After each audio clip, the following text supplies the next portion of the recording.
Texas Crappie Assassin, what's going on, bro? Can y'all hear me? What's going on, bro? I'm gonna raid the brush pile tomorrow. Man, don't do it, man. I ain't gonna be out there tomorrow. I'm out here in hill country for the weekend. Don't do it. Leave my spots alone, man. Don't do that.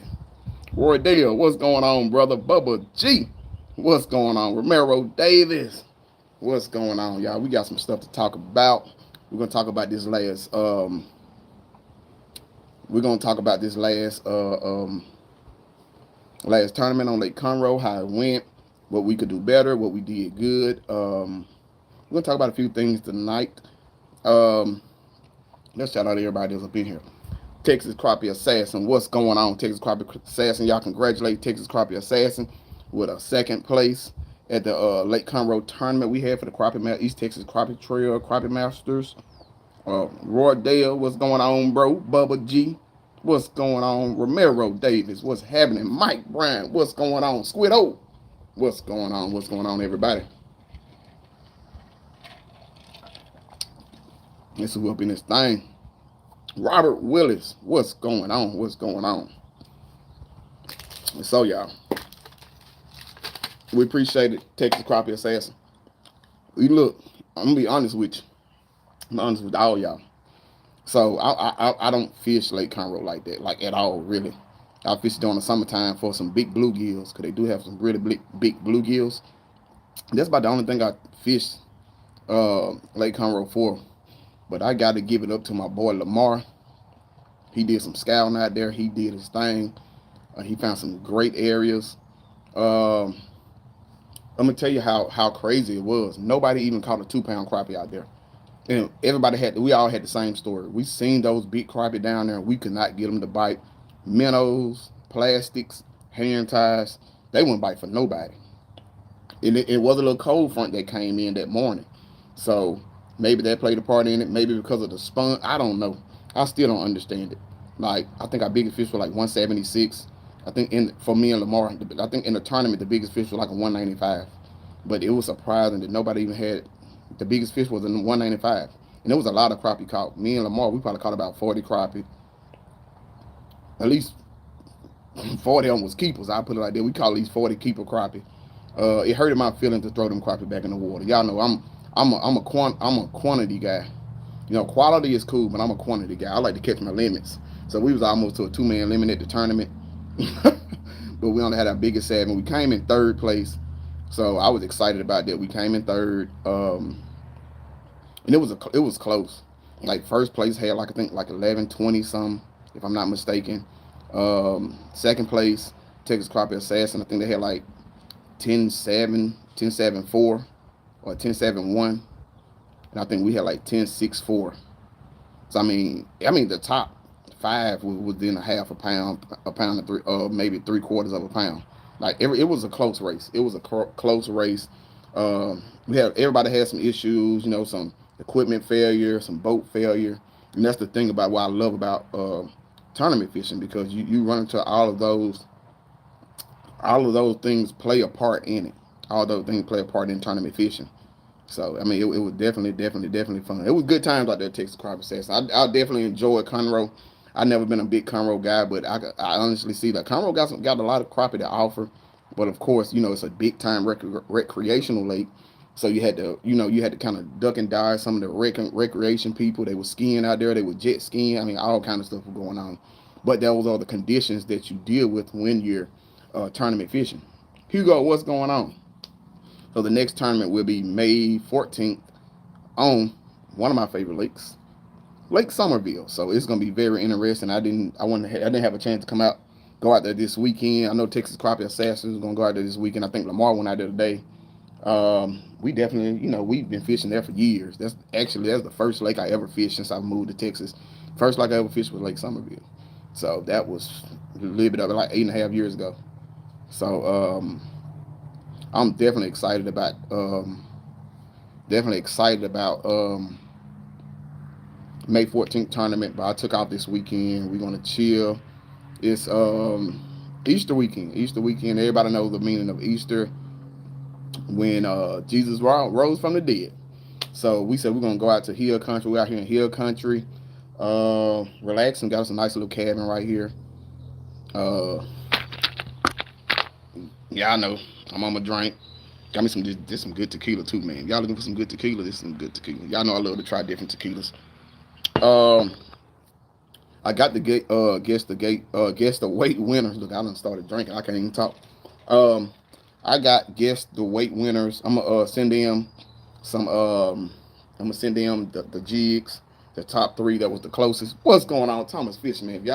If y'all haven't already, if y'all haven't already, subscribe to Texas Crappie Assassin page and Thomas Fishing page, man. Y'all look, y'all don't know what y'all miss.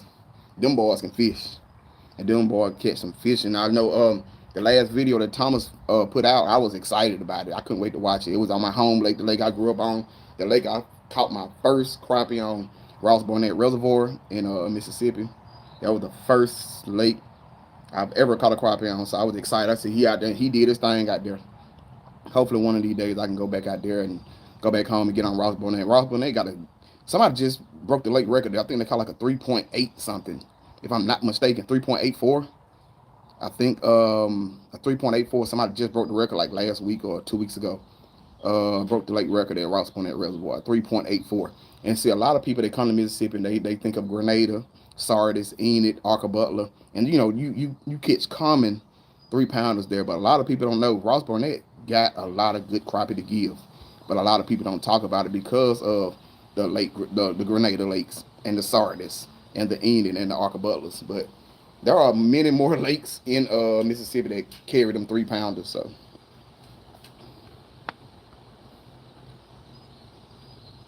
yeah, that's Thomas Field. That Mr. Boat Flipping himself. Because I'm going to subscribe to Thomas. Yeah, man, y'all, I'm telling y'all, that boy get down. You know, that's my Mississippi partner, so y'all know I got to shout him out. But he get down. He get down. And one day, hopefully, I can shoot a go to Mississippi and shoot a video with him, man. One day, hopefully soon. Hopefully soon. I love that new boat too. Thomas Fishman, I love that boat. You look, you got me itching. You know, I've been wanting me to get me a new boat, man. I'm itching for one, man. I love your boat. See you, Lewis. What's going on? Thomas Fish said it's on fire. I dropped one today at 2. I was up there the day he caught. Oh, you was up there the day he caught a 384? That's crazy, man. Because people don't think, when they think of Mississippi lakes, they think of Grenada and Sardis, Ennis, Arca Butler. Well, you can catch a 3 pound easy, but trust and believe, the Ross Barnett Reservoir also has some 3 pound, about 3.84. That's a pretty big crappie. So that's crazy, man. That's crazy. So yeah, y'all. So the thing with us, it was so crazy at the tournament.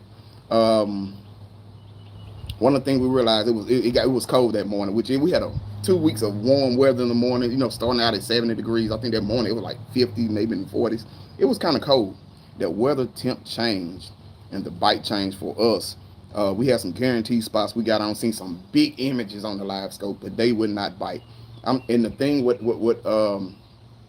I started to realize, y'all know I've always been a 11, 10, 9-foot rod guy. But what we did realize, every time we got within 5 feet of that brush pile, it'll shut down. Like cause all the fish we caught were above structure. You know, they maybe a foot, 2 feet above structure, but they was there when we pulled up on them, put the live scope on them, you know, 20 feet out, 15 feet out. By the time we got within 5 feet of them, they all just go down up in that brush pile, and they would not bite when they got in the brush pile. So we had to stay off of them. We did some pitching. Now I understand why a lot of these guys like Lamar Bunton. I actually hit him up. I ordered me some H&H rods a couple days ago. But I had hit him up. I'm like, man, I need to get some of these long rods. Because what I did realize was you had to stay off of these crappie. You know, and that's something I'm not used to down in Southeast Texas. Most of the time, we can get right on top of crappie and catch them. They're not spooky. But what happened that morning on Lake Conroe was those crappie were spooky, and it surprised me. Like 5 feet, once we got to 5 feet, we just watched them go down the pile. They wouldn't come out for nothing. For nothing in the world. I don't care you dropped a minnow, a plastic, a hand tie, they would not come back out. So that really showed me a lot, because I've heard people talk about it in the clear lakes, you know, some of the lakes in Central Texas or North Texas or East Texas or Arkansas. Arkansas have a lot of clear lakes. And that made me realize, like, wow. And it could be a few things. It could be because of the trolling motor noise, maybe the pinging off the live scope, It could be the boat. You don't really know what it could be to make them go back down in there because you got too close to the structure. So I understood. So I ordered me a 14-foot H&H rod. But I understand why these guys use 14, 15, 16, 18-foot rods. I understand it because some of them crappie, they get spooky and you have to stay off of them in order to have a chance to catch them. See, Texas Crappie said they stay 30 feet out and cast it to him. So if you're experiencing that, like I said, y'all know I've had live scope now over a year. And I've never experienced getting close up on crappie and they being spooked. But I seen it for the first time at the tournament. And that's something we had to do. We had to pitch out to him. Texas Crappie Assassin, he tell you like he had to cast out 30 feet to him. So y'all don't be if y'all haven't ran into that problem, if you run into that problem, just know, bag off of them. Because the thing about it was when we did see them, they went in the brush pile, we'll bag off of them. And they come right back up out the brush pile. And then they were active. They would hit.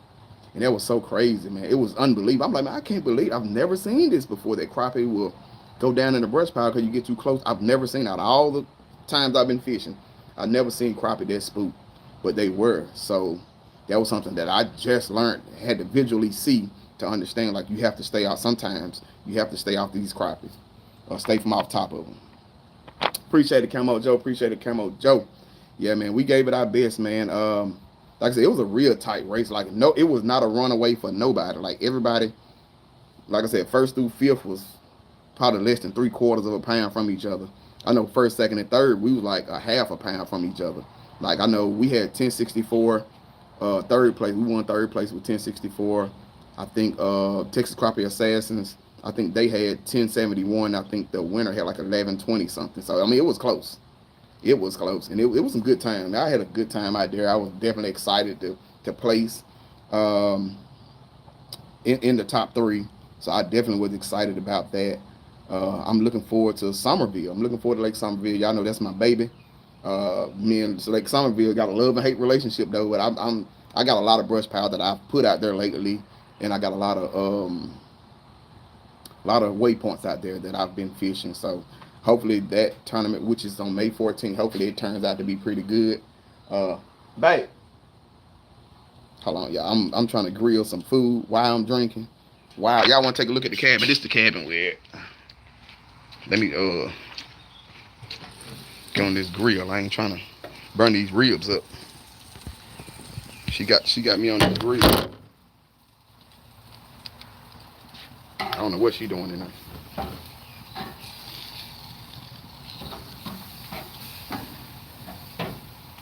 She probably up in there chilling, cleaning up or something. Like, it's already clean, but y'all know how that goes. Yeah, look, sneak peek, man. If y'all are in the Texas area, man, you're in Texas, you want to go to these are some real nice cabins out here.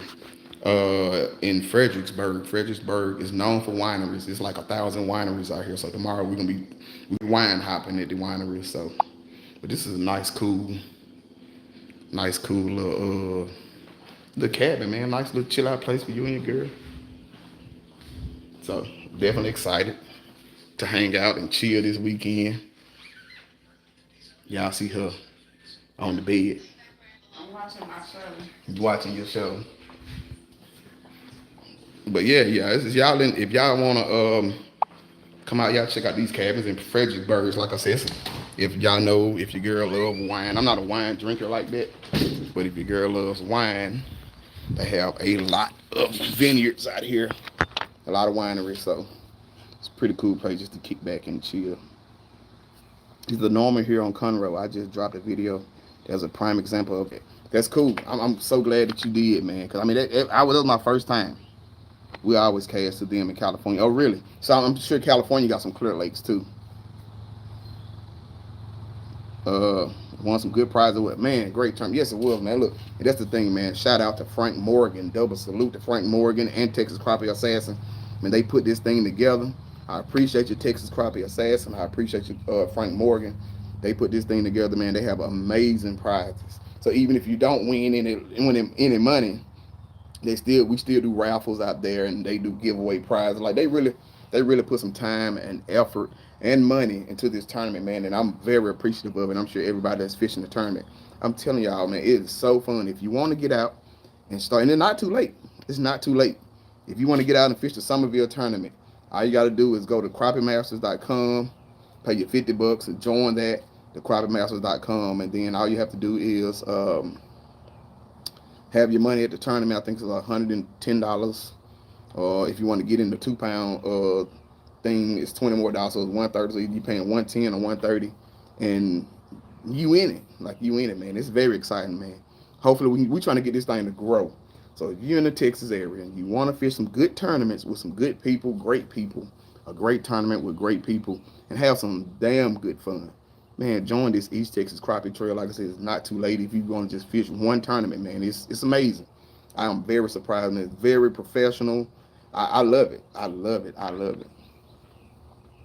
He said the 2 pound pot is climbing. Yeah, man. So the thing about it with the 2 pound pot, what makes it exciting is you have to catch a crappie that's exactly 2 pounds.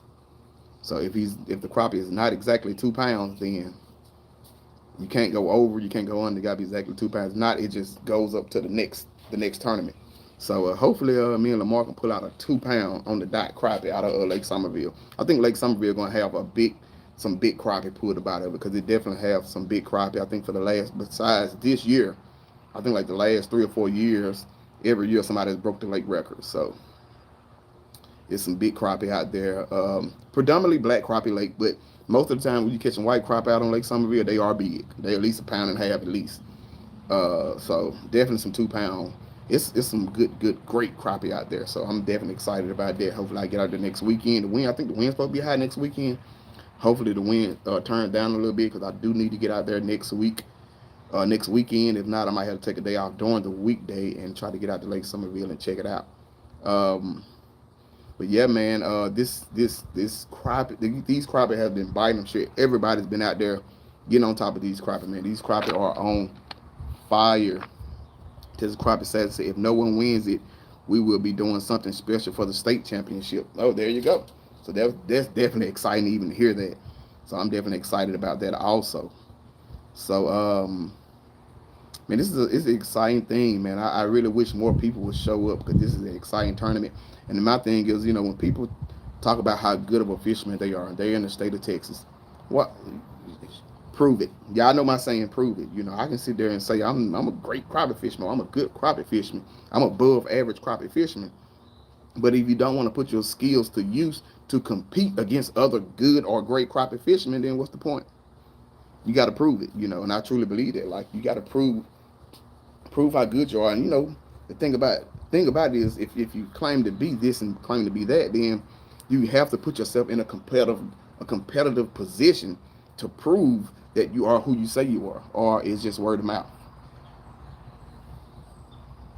Yes, it's the first show. I mean, it's first year, so I'm sure it will grow, man. And I'm excited about the future because I know next year we're gonna have even more people up in the tournament, man. So I'm definitely excited about it, man. Definitely excited about it.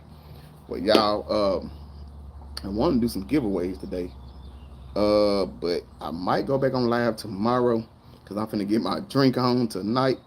And I gotta get through on this grill if I burn some food up. We just got here like an hour ago and I'm ready to eat. So I'm gonna get through on this grill, man. I appreciate y'all, man. I appreciate the love everybody give. Man, I appreciate everything. I got the 3 people that was closest to the weight, so they would be getting there. I'll be sending them a message.